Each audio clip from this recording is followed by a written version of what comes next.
Di antara seluruh kisah para nabi dan hamba pilihan Allah, ada satu sosok yang paling misterius dalam sejarah manusia. Namanya disebut dalam kitab suci dan oleh para ulama, namun kehidupannya tetap menjadi rahasia besar. Ia tidak terikat oleh waktu dan tempat, mampu muncul di berbagai zaman dengan rupa yang berbeda, menolong siapapun yang dikehendaki Allah, lalu menghilang tanpa jejak. Sosoknya kerap muncul di saat-saat genting, membawa pertolongan, hikmah, dan tanda kekuasaan Tuhan. Dialah Nabi Khidir alaihissalam, hamba Allah yang diberi rahmat dan ilmu langsung dari sisinya, sang guru abadi yang melampaui ruang dan waktu. Ia disebut dalam Al-Quran sebagai hamba yang memiliki pengetahuan khusus, ilmu yang tidak tertulis dalam kitab manapun, tetapi ditanamkan langsung oleh Allah ke dalam hatinya. Ilmu itu disebut ilmu laduni, pengetahuan yang menyingkap rahasia takdir sebelum ia terjadi. Kehidupan Nabi Khidir tetap menjadi teka-teki yang menantang akal manusia. Bagaimana ia bisa hidup begitu lama? Di mana ia berada? Dan mengapa hanya segelintir orang yang pernah melihatnya? Pertanyaan-pertanyaan itu terus hidup hingga kini, membuat namanya abadi sebagai simbol kebijaksanaan ilahi yang tidak lekang oleh waktu. Sebelum itu jangan lupa like, subscribe, dan beri komentar Masya Allah, agar kita senantiasa dirahmati Allah Subhanahu wa Ta'ala. Nama Khidir berasal dari kata Al-Khadir, yang berarti yang hijau. Dalam hadis riwayat Ibnu Abbas, Rasulullah SAW bersabda, Khidir disebut demikian karena setiap kali ia duduk di atas tanah tandus, maka tanah itu berubah menjadi hijau. Kemanapun ia melangkah, bumi menjadi hidup. Kemanapun ia hadir, rahmat Allah menyertai. Itulah tanda kebesaran Allah yang mengalir melalui dirinya. Ayahnya, Balkan, adalah seorang raja Persia, dan ibunya, Alha binti Faris, merupakan bangsawan keturunan Persia dan Rumania. Ibunya dikenal gemar mengembara. Bahkan saat mengandung Khidir, ia masih melakukan perjalanan panjang, hingga akhirnya melahirkan putranya di sebuah gua, di puncak bukit, jauh dari istana. Tak lama kemudian, Khidir kecil diculik dan menghilang. Namun, Allah menjaganya. Seorang penggembala kambing menemukannya dan membesarkannya dengan penuh kasih. Sejak kecil, Khidir menunjukkan kecerdasan luar biasa. Ia pandai menulis, membaca lembaran suci, dan memiliki pemahaman yang dalam terhadap kebenaran. Namun ketika dewasa, ia meninggalkan istana dan segala kemewahannya. Ayahnya ingin menikahkannya dengan seorang perempuan bernama Fana. Tetapi Khidir menolak dan memilih mengasingkan diri untuk beribadah kepada Allah. Sejak saat itu, keberadaannya sulit dilacak. Tidak ada yang tahu di mana ia tinggal atau bagaimana ia hidup. Tapi dari sanalah dimulai perjalanan spiritualnya. Perjalanan seorang hamba yang ditugaskan Allah untuk menjalankan misi-misi rahasia hingga akhir zaman. Salah satu keistimewaan terbesar Nabi Khidir adalah ilmu yang disebut ilmu laduni. Ilmu yang langsung ditanamkan oleh Allah ke dalam hatinya tanpa guru atau kitab. Ilmu ini bukan sekadar pengetahuan, melainkan pemahaman batin tentang rahasia di balik takdir. Ia tahu hal-hal yang tampak dan tersembunyi, masa lalu dan masa depan, sejauh Allah mengizinkannya. Dalam surah Al-Kahfi ayat 65, Allah berfirman, فَوَجَدَا عَبْدًا مِّنْ عِبَادِنَا آتَيْنَاهُ رَحْمَةً مِّنْ عِندِنَا وَعَلَّمْنَاهُ مِن لَّدُنَّا عِلْمًا. Para mufasir seperti Al-Qurtubi, Ibnu Katsir, dan Jalaluddin As-Suyuti menegaskan bahwa hamba yang dimaksud dalam ayat ini adalah Khidir alaihi salam. Dialah sosok yang diberi ilmu rahasia langsung dari sisi Allah. Menurut sebagian riwayat, pada masa Raja Zulkarnain, Khidir pernah ikut dalam perjalanan mencari mata air kehidupan yang disebut Ainul Hayat. Air ini tersembunyi dalam kegelapan bumi, dan siapa yang meminumnya akan hidup hingga hari kiamat. Dengan izin Allah, Khidirlah yang menemukannya dan meminumnya, sedangkan Zulkarnain tidak berhasil menemukannya. Sejak itu, Khidir hidup dengan cara yang berbeda dari manusia biasa, tidak membutuhkan makanan, tidak terikat oleh waktu, dan bisa muncul di berbagai tempat.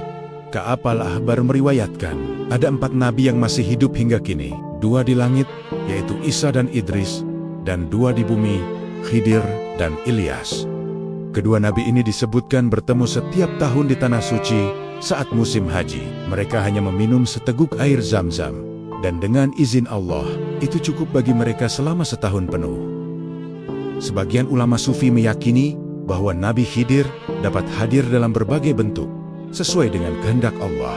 Kadang ia tampak sebagai lelaki tua, kadang sebagai pengembara, kadang pula dalam bentuk yang sama sekali tak kita sangka. Namun ia tidak menampakkan diri kepada semua orang. Menurut Ali Al-Khawash, hanya mereka yang berhati suci dan berakhlak baik, yang menahan diri dari keserakahan dunia, dan hidup dalam keikhlasan sunnah Rasulullah, yang mungkin dapat bertemu dengannya. Kisah paling terkenal tentang Nabi Khidir adalah pertemuannya dengan Nabi Musa alaihi salam. Kisah ini diabadikan dalam surah Al-Kahfi, ayat 60-82. Sebuah perjalanan dua manusia pilihan Allah, satu membawa ilmu syariat, dan satu membawa ilmu hakikat. Setelah Nabi Musa menyelamatkan Bani Israel dari Firaun, seorang dari kaumnya bertanya, "Apakah ada manusia yang lebih berilmu darimu, wahai Musa?" Musa menjawab, "Tidak ada." Namun Allah menurunkan wahyu untuk menegur sang Nabi. "Sesungguhnya di pertemuan dua lautan, ada seorang hamba yang lebih berilmu darimu." Musa pun memohon, "Ya Rob, bagaimana aku dapat menemuinya?" Allah berfirman, "Bawalah seekor ikan bersamamu. Di tempat engkau kehilangan ikan itu, di sanalah engkau akan menemuinya." Musa berangkat bersama muridnya, Yusha bin Nun. Setelah menempuh perjalanan jauh, mereka berhenti beristirahat di sebuah batu. Saat itu, ikan yang mereka bawa hidup kembali dan meloncat ke laut, meninggalkan jejak air bercahaya. Ketika Musa sadar, ia berkata, "Itulah tempat yang kita cari." Mereka pun kembali dan menemukan seorang lelaki duduk di batu besar. Wajahnya tenang dan bercahaya. Dialah Khidir alaihi salam. Musa berkata, "Aku datang untuk belajar darimu tentang ilmu yang telah Allah ajarkan kepadamu." Khidir menjawab, "Sesungguhnya engkau tidak akan sanggup bersabar bersamaku. Bagaimana engkau akan bersabar terhadap sesuatu yang belum engkau ketahui hakikatnya?" Namun, Musa bersungguh-sungguh, "Insya Allah, engkau akan mendapati aku sebagai orang yang sabar, dan aku tidak akan menentangmu." Khidir pun berkata, "Jika demikian, maka janganlah engkau bertanya tentang apapun, hingga aku sendiri yang menjelaskannya kepadamu." Lalu keduanya memulai perjalanan penuh hikmah dan rahasia. Pertama, mereka menaiki perahu milik orang-orang miskin. Di tengah pelayaran, Khidir melubangi bagian bawah perahu. Musa marah, "Apakah engkau ingin menenggelamkan mereka?" Khidir menjawab, "Bukankah aku telah katakan, engkau tidak akan sabar bersamaku?" Kedua, mereka bertemu seorang anak kecil. Tanpa berkata sepatah pun, Khidir membunuh anak itu. Musa tercengang, "Apakah engkau membunuh jiwa yang tak bersalah?" Khidir menjawab lagi, "Bukankah aku sudah katakan bahwa engkau tidak akan sabar bersamaku?" Ketiga, mereka memasuki sebuah desa yang penduduknya pelit dan kasar. Tidak seorang pun memberi mereka makan. Namun Khidir memperbaiki tembok rumah yang hampir roboh tanpa meminta upah. Musa heran, "Mengapa engkau tidak meminta imbalan atas pekerjaanmu ini?" Khidir berhenti dan berkata, "Inilah saatnya kita berpisah. Akan aku jelaskan rahasia dari perbuatan yang tidak engkau sabari." Ia melanjutkan, "Perahu itu milik orang miskin. Aku merusaknya sedikit, agar tidak dirampas oleh raja zalim yang mengambil setiap kapal bagus. Anak kecil itu kelak akan menyesatkan kedua orang tuanya yang saleh. Maka Allah menggantinya dengan anak yang lebih baik, dan tembok itu milik dua anak yatim. Di bawahnya tersimpan harta warisan ayah mereka. Allah ingin menjaga harta itu hingga mereka dewasa." Lalu Khidir menutup dengan kalimat yang agung, "Semua itu bukan kehendakku sendiri. Itulah hal-hal yang engkau tidak sabar terhadapnya."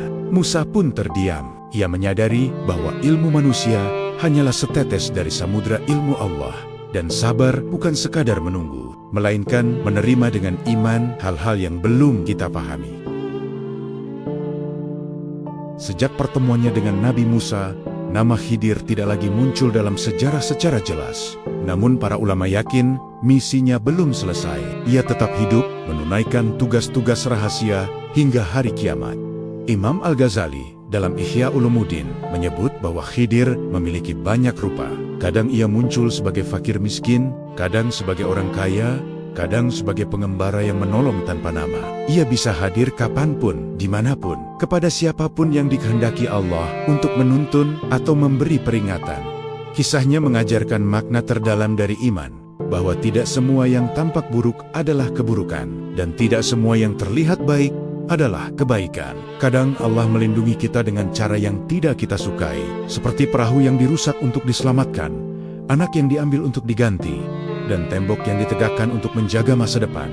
Di balik setiap ujian, ada rahmat yang tersembunyi. Di balik setiap kesedihan, ada kasih sayang yang tak terlihat. Mungkin suatu hari, di tengah kesulitan hidup, seseorang datang menolong, memberi kata yang menenangkan, lalu pergi tanpa meninggalkan nama. Mungkin itu Khidir alaihissalam, hamba Allah yang masih menunaikan tugasnya hingga hari kiamat.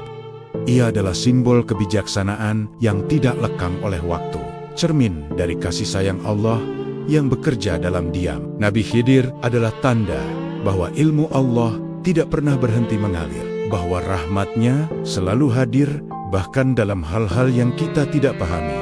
Dan mungkin di antara langkah-langkah manusia hari ini, ia masih berjalan di antara kita.